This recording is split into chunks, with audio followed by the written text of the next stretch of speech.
శివపురాణంలోని కథలను గురించి తెలుసుకుందాము. భారతదేశంలో బదరికావనం అనే వనము ఉన్నది. అది పరమ పవిత్రమైనది. నరనారాయణులు అక్కడే తపస్సు చేసేవారు. అయితే ఒకసారి మునులందరూ కలిసి అక్కడ ఒక యాగం చెయ్యాలి అని అనుకున్నారు. ఆ యాగంని చూద్దామని సూత మహర్షి కూడా అక్కడికి వచ్చారు. ఆయన రాకకు మునులంతా కూడా మహదానందాన్ని చెందారు. ఆయనను ఉచిత రీతిన సత్కరించి, మహాత్మా, శివపురాణము వినాలని మాకు చాలా కాలం నుంచి కోరికగా ఉన్నది. కాబట్టి ఆ యాగం సమయంలో ప్రతిరోజు కూడా మాకు శివుని లీలలను గురించి వివరించండి అని ప్రార్థించారు. అయితే ఆ మాటలకు ఆనందించిన సూతుడు, మునివర్యులారా, పూర్వకాలంలో మార్కండేయుడికి శివమహాత్మ్యమును గూర్చి విపులంగా తెలుసుకోవాలని అనిపించింది. అప్పుడు సత్యలోకానికి వెళ్ళి శివుని లీలలను గురించి చెప్పమని అడిగాడు బ్రహ్మదేవుడిని. దానికి బ్రహ్మదేవుడు, ఈ విషయమంతా కూడా శ్రీ మహావిష్ణువుకు బాగా తెలుసు. కాబట్టి అతడి దగ్గరకు వెళ్ళు అని అన్నాడు. మార్కండేయుడు వైకుంఠానికి వెళ్ళాడు. ఆ మార్కండేయుడు వచ్చిన పని తెలుసుకుని శ్రీ మహావిష్ణువు, మార్కండేయ, శివుని లీలలు శివునికి తప్ప ఇతరులకు తెలియవు. కాబట్టి నువ్వు కైలాసం వెళ్ళు. నీ కోరిక తప్పకుండా తీరుతుంది అని అన్నాడు. మార్కండేయుడు కైలాసానికి వెళ్ళి పరమేశ్వరునికి నమస్కరించి, స్వామి, దేవదేవ, తమ లీలలు వినాలని వచ్చాను అని అన్నాడు. దానికి పరమేశ్వరుడు, మార్కండేయ, నా లీలలను గురించి వివరించగలవాడు నందీశ్వరుడు ఒక్కడే. వెళ్ళి అతన్ని ప్రసన్నం చేసుకో అని అన్నాడు. మార్కండేయుడు నందీశ్వరుని సమీపించి పరిపరి విధాలుగా నందిని, ఈశ్వరుని స్తుతించాడు. అప్పుడు నందీశ్వరుడు ప్రసన్నుడై, భక్త శిఖామణి, నీకేం కావాలి అని అడిగాడు. మార్కండేయుడు, భక్తాగ్రగణ్య, నాకు పరమేశ్వరుని లీలలను వినాలని ఉన్నది. నా కోరిక తీర్చగల అర్ధుడవు నీవే అని అన్నాడు. దానికి నందీశ్వరుడు సంతోషించి శివుని లీలలు ఒక్కొక్కటిగా చెప్పడం ప్రారంభించాడు. ఈ రకంగా శివపురాణమంతా కూడా నందీశ్వరుడు మార్కండేయుడికి వివరించాడు అని సూత మహర్షి శౌనకాది మహామునులకు వివరించాడు. నాయనలారా, ఇంతవరకు కూడా మాయను జయించిన వారు ఎవరూ లేరు. మాయకు ఎవరూ అతీతులు కారు. దీనికి ఉదాహరణగా ఒక కథ చెబుతాను వినండి అంటూ, పూర్వకాలంలో నారదుడు ఒకసారి హిమాలయ పర్వతాల్లోని మానస సరోవరం దగ్గర పర్ణశాలను ఒకదాన్ని నిర్మించుకుని భీకరమైన తపస్సు చేస్తూ ఉన్నాడు. అయితే నారదుని తపస్సు భంగం చెయ్యమని దేవేంద్రుడు అప్సరసలను పంపాడు. అప్సరసలు నారదుని సమీపించి వీణుల విందుగా గానం చేశారు మరియు కన్నుల పండుగగా నాట్యం చేశారు. అయితే మహర్షి చెల్లించలేదు. చివరి అస్త్రంగా అప్సరసలు అంగాంగ ప్రదర్శనం కూడా చేశారు. అయినా కూడా నారదుడు శివశివ అంటూ కనులు మూసుకొని తపస్సు చేసుకుంటూ ఉన్నాడు. అప్సరసాంగనలు దేవేంద్రుని వద్దకు పోయి నారదుని తపస్సు భంగం చెయ్యలేకపోయామని చెప్పి సిగ్గుతో తలలు వంచుకున్నారు. నారదుడు ఆ తపస్సును ఇంద్రపదవి కోసం చేయటం లేదు, పరమేశ్వరుని అనుగ్రహం కోసమే చేస్తున్నాడు అని తెలుసుకొని దేవేంద్రుడు కూడా శాంతించాడు. అప్సరసల వయ్యారాలకు లొంగక ఇంద్రియ నిగ్రహం పాటించినందుకు నారదుడు తనను తానే అభినందించుకున్నాడు. లోలోన సంతోషించాడు. క్రమంగా ఆ సంతోషం కాస్త గర్వంగా మారిపోయింది. అప్సరసాంగనలకు లొంగలేదు కాబట్టి మాయను జయించినట్లే అని తీర్మానించుకున్నాడు. అలా ఉండగా రోజున నారదుడు సత్యలోకానికి వెళ్ళి బ్రహ్మదేవుడితో తను తపస్సు చేసిన విధానము, అప్సరసాంగనలను జయించిన విధానము వివరించి, తండ్రి, ఇదే కదా మాయ, ఆ మాయను నేను జయించగలిగాను అని అన్నాడు. అయితే ఆ మాటలు విన్న పరమేశ్వరి నవ్వి ఊరుకున్నాడు. ఆ తర్వాత నారదుడు కైలాసానికి వెళ్ళి శివుడికి నమస్కరించి, దేవదేవ, శివమాయను జయించటం వల్ల నేను ధన్యుడనైనాను అని అన్నాడు. అయితే ఆ మాటలకు విన్న పరమేశ్వరుడు, నారద, శివమాయ అంటే ఏమిటో పూర్తిగా నాకే తెలియదు. దాన్ని జయించాను అని అంటున్నావు. ఎందుకైనా మంచిది, జాగ్రత్తగా ఉండు అని అన్నాడు. తర్వాత నారదుడు వైకుంఠం చేరి శ్రీ మహావిష్ణువుకు నమస్కరించి తాను చేసిన తపస్సు గురించి తెలిపి, తాత, శివమాయను జయించాను, విష్ణుమాయను కూడా నన్నేమీ చేయలేదు అని అన్నాడు. అలా ఆ మాటలు విన్న విష్ణుమూర్తి, నారద, త్రిమూర్తులకు మించిన శక్తి ఇంకొకటి ఉన్నది. అదే పరమశక్తి, మహామాయ. దానిని గురించి తెలియని వారు విష్ణుమాయ, శివమాయ అని అనుకుంటారు. కానీ మహామాయ త్రిమూర్తులను కూడా బద్ధులను చేస్తుంది. కాబట్టి మాయకు అతీతుడైన వారెవరూ లేరు. కాబట్టి నువ్వు మాత్రం జాగ్రత్తగా ఉండవలసినది అని అన్నాడు. మాటలు విన్న నారదుడు సరే అని తల ఊపి భూలోకానికి బయలుదేరాడు. అప్పుడు భూలోకంలో లోక కళ్యాణపురము అని పట్టణం ఉన్నది. అది సస్యశ్యామలమైనది ఉన్నది. ఆ రాజ్యాన్ని పరిపాలించే మహారాజుకు యుక్త వయస్కురాలైన కుమార్తె ఉన్నది. ఆ కుమార్తెకు వివాహం చేద్దాము అని నిశ్చయించి దేశం నలుమూలల నుంచి చాటింపు వేయించాడు మహారాజు. అలా రాజభవనంతో పాటు కళ్యాణపురమంతా కూడా అందంగా అలంకరించారు. అంతా కూడా కోలాహలంగా ఉంది.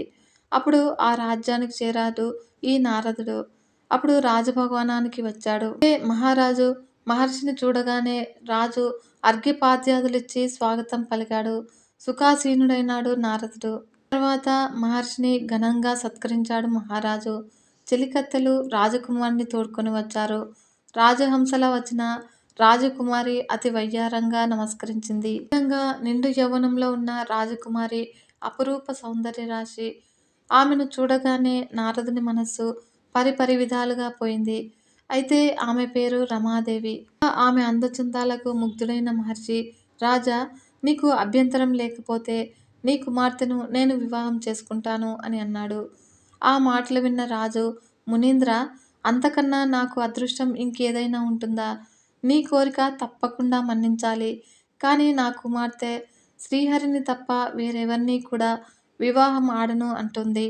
అంతా కూడా భగవదేచ్ఛ. రేపే కదా స్వయంవరము, మీరు కూడా స్వయంవరానికి విచ్చేయండి అని అన్నాడు. అందుకు నారదుడు, అలాగే తప్పనిసరిగా రేపటి స్వయంవరానికి వస్తాను అని చెప్పి వైకుంఠానికి బయలుదేరాడు. వైకుంఠంలో శ్రీమన్నారాయణుడు శేషశాయి అయి ఉన్నాడు. నారదుడు వైకుంఠం చేరి శ్రీహరిని చూసి, మహాప్రభు, సుఖాలు భోగాలు అనుభవించడంలో నీకు మించినవాడు ఈ జగత్తులో మరెవరూ లేరు.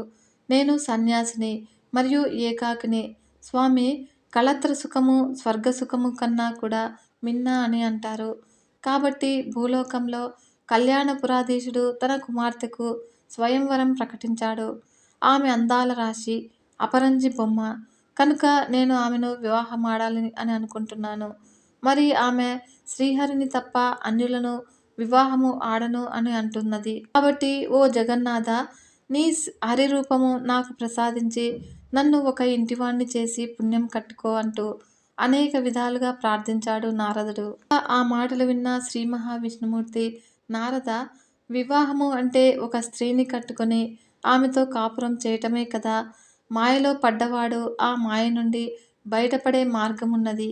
కానీ సంసారంలో పడ్డవాడికి దానిలో నుంచి బయటపడే మార్గమే లేదు. సారము లేనిది సంసారము అని పండితులు కూడా చెబుతారు. కాబట్టి సంసారివై మాయలో పడితే నిన్ను రక్షించే వారెవరు? ఒక్కసారి ఆలోచించు అని అన్నాడు.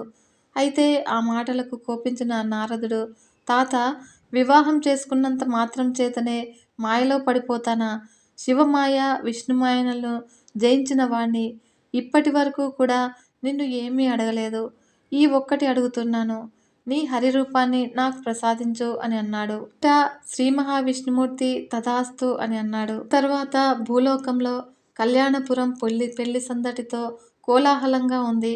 దేశ విదేశాల నుండి రాజులు, మహారాజులు, రారాజులు లెక్కలేనంత మంది స్వయంవర మంటపానికి విచ్చేశారు. అయితే వారందరూ కూడా రతనాల హారాలు ధరించారు. వజ్రాలు పొదిగిన కిరీటాలు ధరించారు. వారు ధరించిన వజ్ర వైడూర్యముల కాంతులతో ఆ స్వయంవర మంటపము కొత్త కాంతులు ఈనుతుంది. ఈ విధంగా స్వయంవర మంటపంలో ప్రవేశించాడు నారదుడు. రాజకుమారి కోరినట్లుగానే తాను హరిరూపం ధరించి వచ్చాడు. అయితే అందాల రాశి తప్పక తననే వరిస్తుంది అని ఆలోచిస్తూ ఒకచోట ఆసీనుడైనాడు. రాజకుమారి వరమాలను చేతధరించి వరాన్వేషణలో బయలుదేరింది. ఆమెతో పాటుగా చెలికత్తెలు ముందు నడుస్తూ అక్కడ ఆసీనులైన రాజుల వివరాలు తెలియజేస్తూ ఉన్నారు. అప్పుడు రాజకుమారి మౌనంగా ముందుకు సాగుతూ ఉంది. ఈ విధంగా రాజకుమారి దగ్గరకు రాగానే కూర్చున్న రాజులు మెడలు ముందుకు సాచుతూ ఉన్నారు. మందంగా నడిచిపోతుంది రాజకుమారి. నడిచి నడిచి నారదుని వద్దకు వచ్చింది. అప్పుడు చెలికత్తెలు ఏమో చెప్పారు. వరమాల కోసం మెడను ముందుకు చాచి వంచాడు నారదుడు. అంతటా చిరునవ్వు నవ్వింది రాజకుమారి. గొల్లుమన్నారు చెలికత్తెలంతా కూడా. ఆ కోలాహలానికి అటువైపు చూసిన రాజులు కూడా పగలబడి నవ్వారు. రాజకుమారి ముందుకు సాగిపోయింది. అయితే దూరంగా చివరన కూర్చున్నాడు ఆ శ్రీ మహావిష్ణువు. అప్పుడు వరమాల ఆయన కంఠసీమను అలంకరించింది రాజకుమార్తె. తరువాత శ్రీ మహావిష్ణువు రాజకుమార్తెను తీసుకుని గరుడ వాహనం మీద వైకుంఠానికి వెళ్ళిపోయాడు. విషయాన్ని ఎవరూ పట్టించుకోలేదు. స్వయంవర మంటపంలోని రాజులందరూ కూడా తననే చూసి ఇంకా నవ్వుతూ ఉన్నారు. ఏం జరిగిందో అర్థం కాలేదు నారదుడికి. చివరకు ఉండబట్టలేక అడిగాడు. వారందరూ కూడా తనను చూసి ఎందుకు నవ్వుతున్నారు అని అడిగాడు. అయితే దానికి రాజులంతా కూడా ఏమయ్యా, నువ్వెవరో పిచ్చివాడిలాగా ఉన్నావు. మీద ఉన్న వస్త్రాలు ఆభరణాలు చూస్తే ఆ శ్రీనాథుడిలాగా ఉన్నాయి. కానీ నీ ముఖం చూస్తే ఇలాగా ఉన్నది. ఒకసారి నీ ముఖం చూసుకో అని అన్నారు. అలాంటి నిన్ను రాజకుమారి ఏ రకంగా వరిస్తుందనుకున్నావు అంటూ ఎగతాళి చేశారు. నారదునికి విషయమంతా కూడా అర్థమైంది. తనకు శ్రీహరి రూపాన్ని ఇమ్మంటే కోతి రూపాన్ని ఇచ్చాడు విష్ణుమూర్తి. ఈ కారణంగా సభలో తీరని పరాభవం జరిగింది నారదునికి. తలవంపులైంది. దీనికి కారణమైన విష్ణువును క్షమించరాదు అనుకుంటూ కోపంతో ఊగిపోతూ హుటాహుటిన వైకుంఠం చేరాడు. అక్కడ శ్రీ మహావిష్ణువును చూసి, నారాయణ, నీవు ఇంత మోసం చేస్తావు అనుకోలేదు. దేశాల నుంచి వచ్చిన రాజుల మధ్య నన్ను ఘోరంగా అవమానించావు. దీనికి ఫలితంగా నీకు శాపాన్ని ఇస్తున్నాను. భార్య కోసం నేను ఏ విధంగా తల్లడిల్లిపోయానో అలాగే నువ్వు కూడా నీ భార్య కోసం నానా కష్టాలు పడతావు. నాకు కోతి ముఖం ప్రసాదించావు కాబట్టి ఆ వానర మూకలే నీకు కష్టకాలంలో సహాయంగా నిలుస్తాయి అని అన్నాడు. ఆ మాటలు విన్న శ్రీ మహావిష్ణువు, నారద, శివమాయ నిన్ను వహించింది. హరి రూపం కావాలని కదా నువ్వు అడిగావు. హరి అంటే కోతి అని అర్థము. నీకు తెలియదా? వైరాగ్యాలు కోల్పోయి ఈ రకంగా కోరటం నీకు తగినదా? ఒక్కసారి ఆలోచించు. నిన్ను నేను మోసగించానా? నువ్వు మాత్రం నన్ను అకారణంగా శాపించావు. నీ శాపము నిష్ఫలం కాదు. అయితే త్రేతాయుగంలో శ్రీరామచంద్రుడిగా దశరథుని ఇంట పుట్టి నీ శాపాన్ని అనుభవిస్తాను. నువ్వు నన్ను శపించినా కూడా నేను మాత్రం నీకు వరాన్ని ఇస్తున్నాను. సహప్రియుడవైనప్పటికీ కూడా ముల్లోకముల యందు గౌరవింపబడుతూనే ఉంటావు అని అన్నాడు. ఆ మాటలు విన్న నారదుడు విష్ణుమూర్తి కాళ్ళపై పడి, స్వామి, క్షమించవలసింది. నా తప్పులను మన్నించి సదా నీ అనుగ్రహానికి పాత్రుడనయ్యేటట్లుగా నన్ను అనుగ్రహించు అని వేడుకున్నాడు. తర్వాత శ్రీ మహావిష్ణుమూర్తి ఆశీస్సులందుకొని తీర్థయాత్ర చేయటానికి బయలుదేరాడు నారదుడు. శిష్యులారా, ఈ రకంగా మాయను జయించాలని విర్రవీగిన నారదుడికి గర్వభంగమైంది అంటూ వివరించాడు మహర్షి. మునులంతా కూడా, గురువర్య, అసలు సృష్టి ఏ రకంగా జరిగిందో వివరించండి అని అన్నారు కృష్ణ శర్మ. నాయన, శివపురాణంలోని సృష్టి రహస్యాన్ని వివరిస్తాను, వినవలసింది అంటూ ప్రారంభించాడు. సృష్టికి పూర్వము ఈ జగత్తు అంతా కూడా జలమయంగా ఉండేది. ఎటు చూసినా కూడా మహాసముద్రమే. దానికి ఎల్లలు లేవు. ఆ నీటి నుంచి ఒక మహా తేజస్సు ఆవిర్భవించింది. అది క్రమంగా ఆ కాంతిపుంజము ఒక రూపు దాల్చింది. తేజోమయమైన ఆ కాంతిపుంజమే పరబ్రహ్మము. అదే పరమశివుడు. పరబ్రహ్మ సృష్టి చెయ్యాలి అని సంకల్పించిన వాడై తన శరీరంలోని ఎడమ భాగం నుండి ప్రకృతి స్వరూపిణిని కల్పించాడు. ఆమె ఆదిశక్తి, పరాశక్తి, జగన్మాత.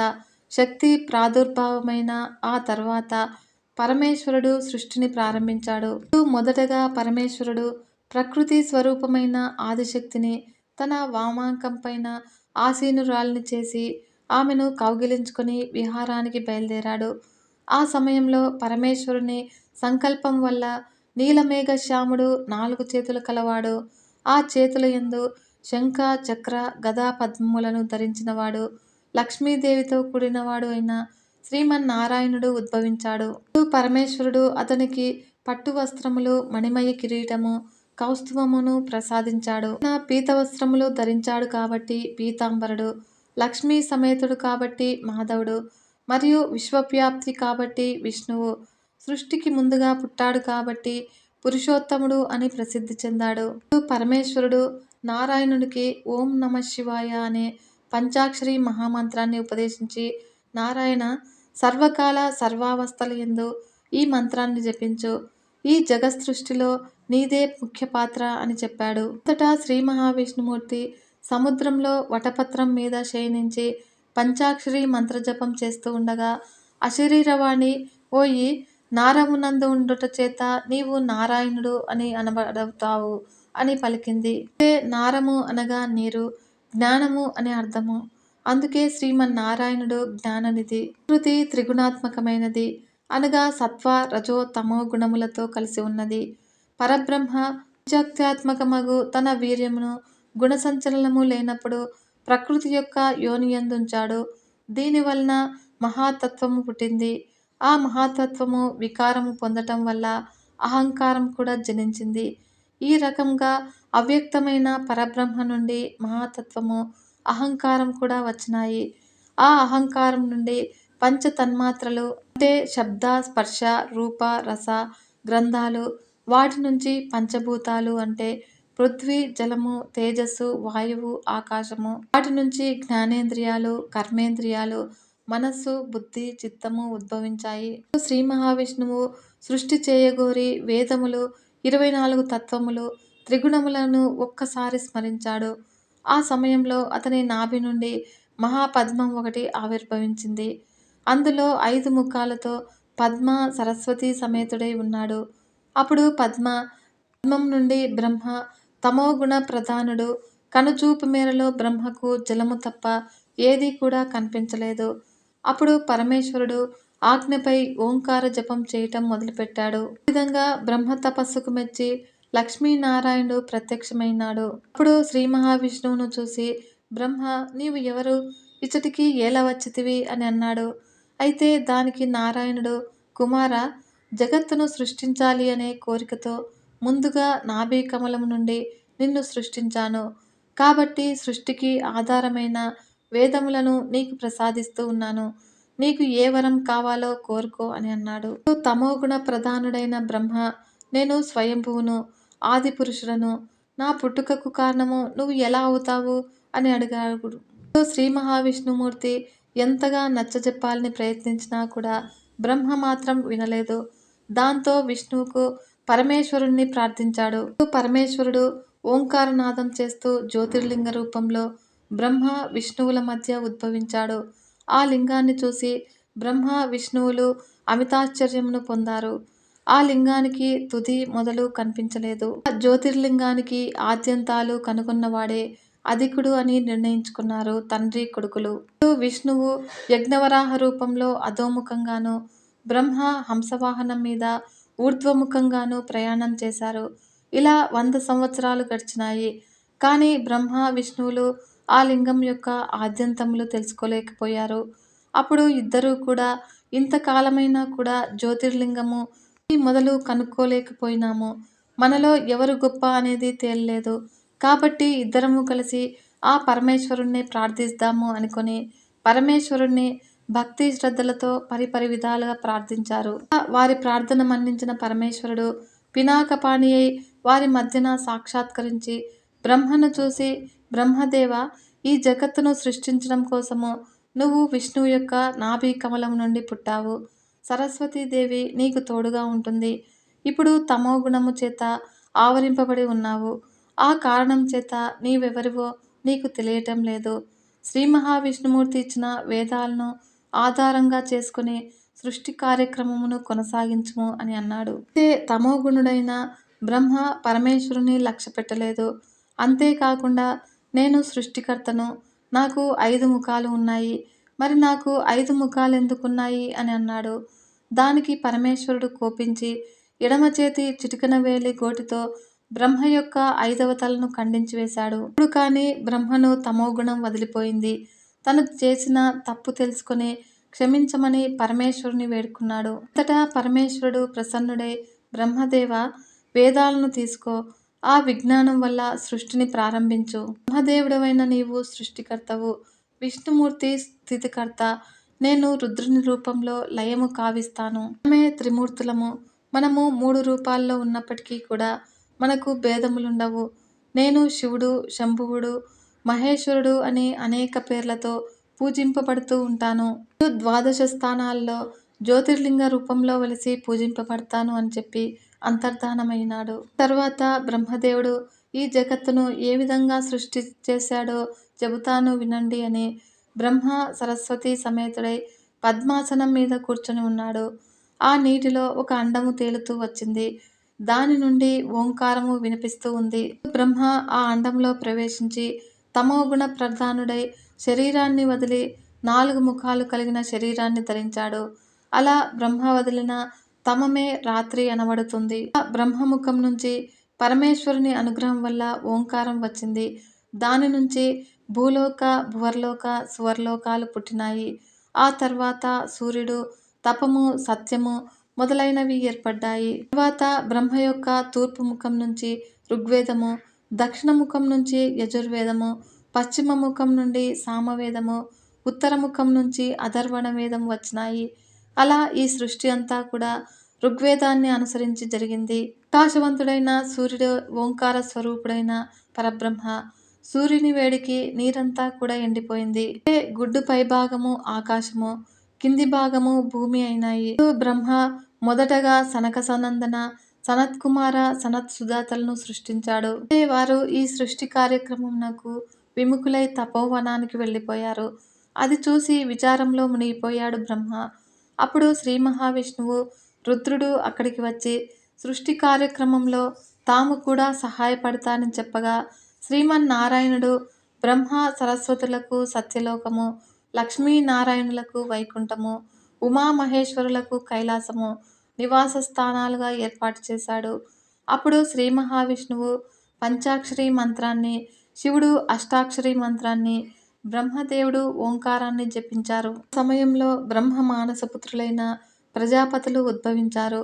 వీరు 21 మంది. బ్రహ్మ, మనువు, దక్షుడు, భృగువు, ధర్ముడు, యముడు, సురీచి, అంగీరసుడు, అత్రి, పులస్త్యుడు, పులహుడు, క్రతువు, కశ్యపుడు, వశిష్ఠుడు, పరమేష్టి, సూర్యుడు, సోముడు, కర్దముడు, క్రోధుడు, దివాకుడు, ప్రీతుడు. దక్ష ప్రజాపతికి 64 మంది కుమార్తెలు. వీరిలో అదితి, దితి, వినత, కద్రువ, శశ, ముని, అరిష్ట, మాతంగి, తామ్ర ఇలా అనే 10 మందికి కశ్యపునికిచ్చి వివాహం చేశాడు. కశ్యపుడికి అదితి యందు ఇంద్రాది దేవతలు, దితి యందు దైత్యులు, వినతకు అనూరుడు గరుత్మంతుడు, కద్రువకు సర్పములు, శశకు పక్షులు, మునికి గంధర్వులు, అరిష్టకు అప్సరసలు, మాతంగికి ఐరావతము, తామ్రకు పక్షులు, ఇలకు వృక్షములు జన్మించినాయి. ఇంద్రాది దేవతలు సత్యధర్మ పరాయణులు. ఇంద్రునికి స్వర్గాధిపత్యం ఇచ్చారు దేవతలు. అతడికి వేదకర్మల యందు అధికారము, యజ్ఞ యాగాదులలో ఆవిర్భావము ఇచ్చారు. దైత్యులు అధర్మపరులు, అసూయాపరులు. వీరికి కీకారణ్యములు, కొండ గుహలు నివాస స్థానములైనాయి. మిగిలిన వారికి వారి స్వభావమును అనుసరించి నివాసము కల్పించబడింది. తర్వాత బ్రహ్మ యొక్క అంశతో స్వయంభువ మనువు జన్మించాడు. పద్మగంధి, శతరూప అతని భార్యలు. స్వయంభువనకు అగ్రియుడు, ప్రియవ్రతుడు, ఉత్తానపాదుడు కుమారులు. మరియు రాకూతి, దేవహూతి, ప్రసూతి కుమార్తెలు. రాకూతికి రుచితోనూ, దేవహూతికి కర్దమునితోనూ, ప్రసూతికి దక్షునితోనూ వివాహం జరిగింది. మరియు దేవమాలికి కర్దముని వలన కపిలుడు జన్మించాడు.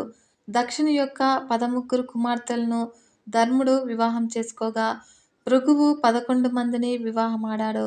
అప్పుడు శివుడు సతీదేవిని, మరీచి సంభూతిని, అంగీరసుడు స్మృతిని, పులస్త్యుడు ప్రీతిని వివాహమాడారు. ఈ రకంగా దక్ష ప్రజాపతి కుమార్తెలు తమ భర్తలతో కలిసి 3 లోకాల్లోనూ జీవరాశిని ఉత్పత్తి చేశారు. ఈ విధంగా దక్ష ప్రజాపతి సంతతి వలన పిపీలికాది బ్రహ్మ పర్యంతము 84 లక్షల జీవరాశులు జన్మించినాయి అంటూ సృష్టి రహస్యాన్ని వివరించాడు. అయితే తెలిసి గాని తెలియక గాని పరమేశ్వరుణ్ణి ఆరాధించినట్లయితే ఆ భక్తులను పరమేశ్వరుడు చల్లగా చూస్తాడు.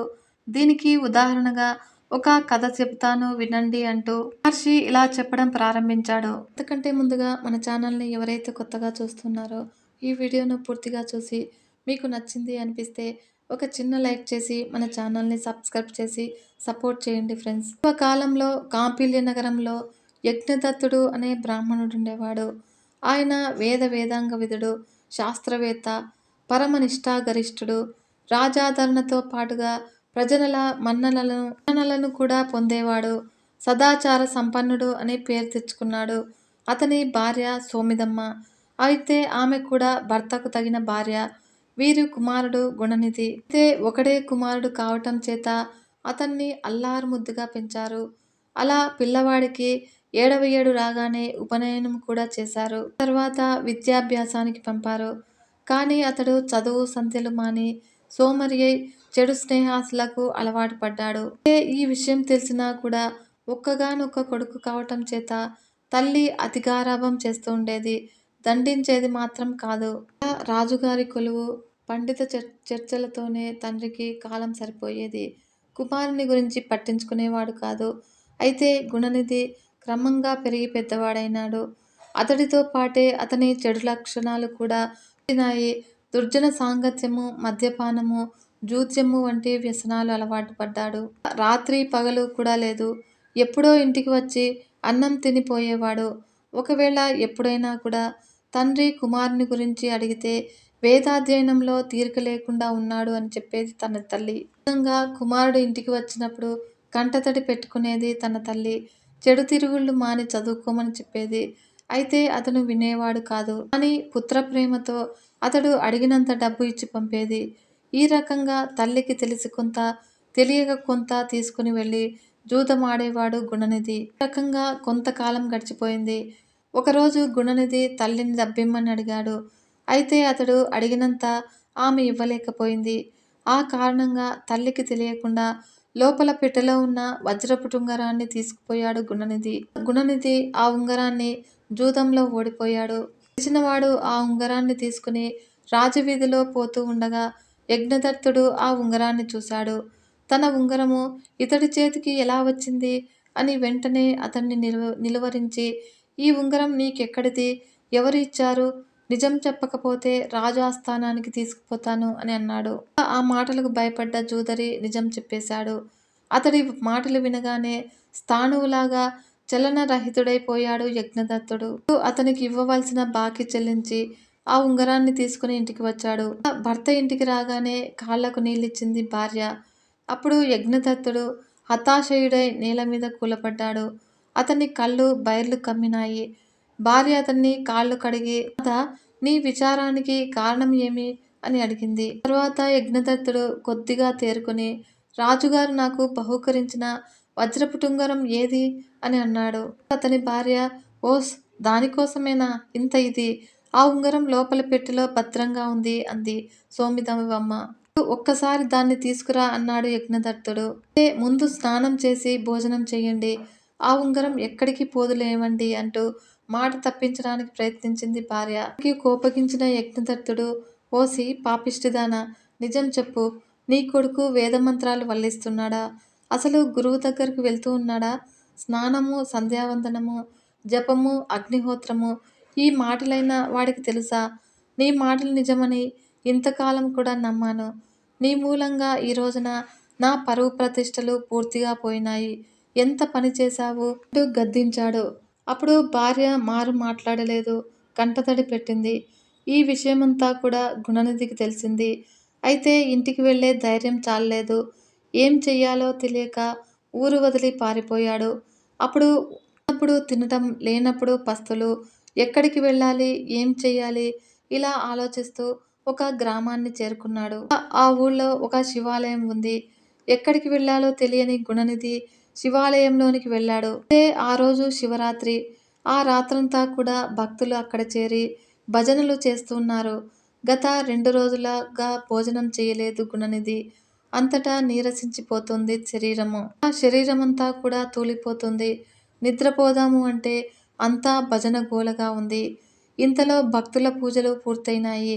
అప్పుడు భగవంతుడికి నివేదనలు చేశారు. అప్పుడు వారంతా కూడా ఆ రోజు ఉపవాసం ఉన్నారు కాబట్టి ఆ ప్రసాదము ఎవరూ తినలేదు. తెల్లవారబోతూ ఉంది. భక్తులు స్నాన సంధ్యలు పూర్తి చేసుకోవటానికి బయటకు వెళ్లారు. సమయంలో ఆలయంలో ఎవ్వరూ కూడా లేరు. దేవుని విగ్రహం దగ్గర అనేక రకాలైన తినుబండారాలు, గుమగుమ వాసనలు, ఆకలి బాధతో అలమటిస్తూ ఉన్న గుణనిధికి శివుని అనుగ్రహము లభించినట్లయింది. ఇప్పుడు మెల్లగా లేచి గర్భాలయంలోనికి ప్రవేశించాడు. అక్కడ దీపారాధన కొండెక్కింది. ఇప్పుడు తన పైన ఉన్న బట్ట చింపి నూనెలో ముంచి వెలిగించాడు. ఆ వెలుతురులో ప్రసాదమున్న పాత్రలు చేతిలోకి తీసుకున్నాడు. అయితే ఇంతలో బయట ఎవరో వస్తున్న అలికిడి అయింది. అప్పుడు వాళ్ళు వచ్చి తనను అడ్డగిస్తారేమోనని భయపడి పారిపోయాడు. అతన్ని చూసిన భక్తులు దొంగ దొంగ అని అరిచి పట్టుకో ప్రయత్నం చేశారు.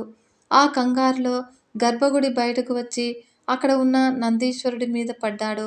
తన తలకు గాయమైంది. స్పృహ కోల్పోయి కొద్ది క్షణాల్లోనే మరణించాడు. ఈ విధంగా గుణనిధి ప్రాణాలు తీసుకుపోవడానికి యమదూతలు వచ్చారు. అతని కోసము శివభటులు కూడా వచ్చారు. పాపి, జూదరి, దొంగ కాబట్టి యమలోకానికి రావాలి అని అన్నారు యమకింకర్లు. అయితే మహాశివరాత్రి నాడు ఉపవాసం ఉన్నాడు. రాత్రంతా కూడా జాగారం చేశాడు. పైగా తెల్లవారకుండానే ప్రాణాలు కూడా వదిలాడు కాబట్టి కైలాసానికి రావాలి అన్నారు శివభటులు. రకంగా వీరి మధ్య వాదోపవాదాలు జరుగుతూ ఉండగా ఆకాశం నుండి దివ్య విమానం ఒకటి వచ్చింది. అప్పుడు శివదూతలు, ఓ యమభటులారా, లోకంలో ఎవరైనా సరే తెలిసి గాని తెలియక గాని శివరాత్రి ఉపవాసం ఉండి జాగారము చేసినట్లయితే వారికి కైలాస ప్రాప్తి కలుగుతుంది. ఇతడు ఆ 2 పనులు చేశాడు. పైపెచ్చు శివరాత్రి రోజున మరణించాడు. కాబట్టి ఇతడికి శాశ్వతంగా కైలాసంలో ఉండే యోగ్యత లభించింది. అందుచేత గుణనిధికి కైలాసానికి తీసుకువెళ్ళిపోతున్నాము అంటూ అతన్ని దివ్య విమానం ఎక్కించి కైలాసానికి తీసుకుపోయారు.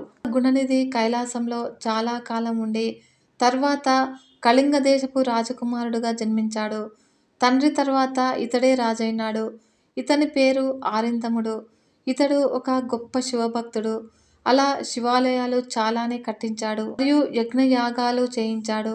పండితులకు అగ్రహారాలు దానం చేశాడు. విధంగా శివకేశవులకు భేదం లేదు అని ప్రచారం చేశాడు. నిరతాన్న దానము చేశాడు. చివరకు అవసాన కాలంలో అష్టాక్షరి మంత్రాన్ని జపిస్తూ ప్రాణాలు వదిలాడు. ఈ ఆరిందముడు మరణించిన తర్వాత స్వర్గ సుఖాలను అనుభవించి దేవవర్ణి గర్భాన వైశ్రావణుడుగా జన్మించాడు. అతడే కుబేరుడు. కుబేరుని అందచందాలు, బలపరాక్రమాలు చూసి ముచ్చటపడి పాతాళలోకంలో ఉన్న సుమతి తన కుమార్తె కైకసిని పిలిచి, నువ్వు ఏ రకంగానైనా కూడా సరే విష్ణువుని వివాహమాడి అతడి వల్ల కుబేరుని వంటి కుమారుని కనవలసింది అని అన్నాడు. తండ్రి మాట శిరసావహించి కైకసి విష్ణువును వెళ్ళింది. ఆమె మనోభీష్టాన్ని గ్రహించిన మహర్షి ఆమె కోరికను మన్నించాడు. అది అసుర సంధి కావటం చేత ఆమెకు రాక్షసులు జన్మించారు. వారే రావణ, కుంభకర్ణులు. కుబేరుడు శివుని గురించి తపస్సు చేసి వరాలు పొందాడు. విశ్వకర్మ లంకా నగరాన్ని నిర్మించి కుబేరుడికిచ్చాడు. రావణుడు కుబేరుని ఓడించి లంకా నగరాన్ని స్వాధీనం చేసుకున్నాడు. తర్వాత కుబేరుడు కాశీనగరం చేరి అన్న పానీయాలు విసర్జించి శివుని గురించి ఘోర తపస్సు చేశాడు. అలా అతని తపస్సుకు మెచ్చి పరమేశ్వరుడు అలకాపురి పట్టణాన్ని ఇచ్చారు. ఇందులో చిత్రరథము అనే మనోహరమైన ఉద్యానవనాన్ని నిర్మించాడు. తర్వాత కుబేరుణ్ణి యక్షుకులకు నాయకుడిగా చేశాడు. నవనిధులకు అధిపతిగా కూడా చేశాడు. కాబట్టి ఈ రకంగా గుణనిధి చెడ్డ పనులు చేసినప్పటికీ కూడా ఈశ్వరానుగ్రహం వల్ల కుబేరుడైనాడు. విన్నారు కదా ఫ్రెండ్స్. ఈ వీడియో మీకు నచ్చినట్లయితే ఒక చిన్న లైక్ చేసి సపోర్ట్ ఇవ్వండి ఫ్రెండ్స్. మరొక మంచి వీడియోతో మీ ముందుకు వస్తాను. అంతవరకు సెలవు. నమస్కారం.